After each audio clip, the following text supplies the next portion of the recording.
The annals of ancient Egyptian king Thutmose III described a marvelous foreign bird that gives birth daily.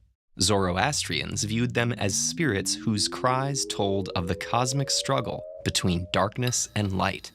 Romans brought them on their military campaigns to foretell the success of future battles. And today, this bird still occupies an important, though much less honorable position on our dinner plates. The modern chicken is descended primarily from the red jungle fowl and partially from 3 other closely related species, all native to India and Southeast Asia. The region's bamboo plants produce massive amounts of fruit just once every few decades. Jungle fowls' ability to lay eggs daily may have evolved to take advantage of these rare feasts, increasing their population when food was abundant. This was something humans could exploit on a consistent basis, and the bird's weak flight capabilities and limited need for space made them easy to capture and contain. The earliest domesticated chickens, dating at least back to 7,000 years ago, weren't bred for food, but for something considered less savory today. The aggressiveness of breeding males armed with natural leg spurs made cockfighting a popular entertainment. By the 2nd millennium BCE, chickens had spread from the Indus Valley to China and the Middle East to occupy royal menageries and to be used in religious rituals. But it was in Egypt where the next chapter in the bird's history began. When a hen naturally incubates eggs, she will stop laying new ones and sit on a clutch of 6 or more eggs for 21 days.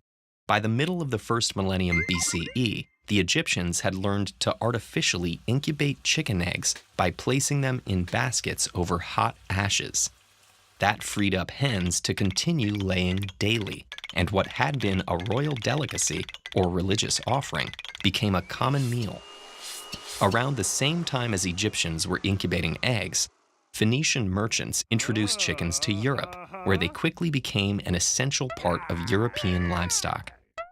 However, for a long time, the chicken's revered status continued to exist alongside its culinary one. The ancient Greeks used fighting roosters as inspirational examples for young soldiers. The Romans consulted chickens as oracles, and as late as the 7th century, the chicken was considered a symbol for Christianity. Over the next few centuries, chickens accompanied humans wherever they went, spreading throughout the world through trade, conquest, and colonization. After the Opium Wars, Chinese breeds were brought to England and crossed with local chickens. This gave rise to a phenomenon called hen fever, or the fancy, with farmers all over Europe striving to breed new varieties with particular combinations of traits.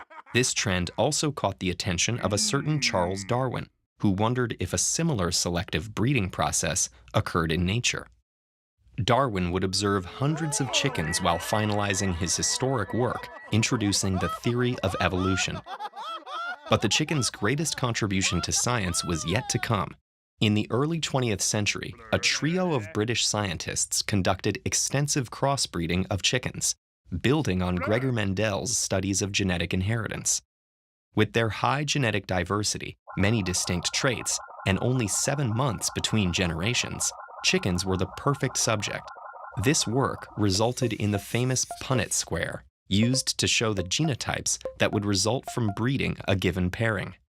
Since then, numerous breeding initiatives have made chickens bigger and meatier and allowed them to lay more eggs than ever. Meanwhile, chicken production has shifted to an industrial factory-like model, with birds raised in spaces with a footprint no larger than a sheet of paper. And while there's been a shift towards free-range farming due to animal rights and environmental concerns, most of the world's more than 22 billion chickens today are factory-farmed. From gladiators and gifts to the gods, to traveling companions and research subjects, chickens have played many roles over the centuries.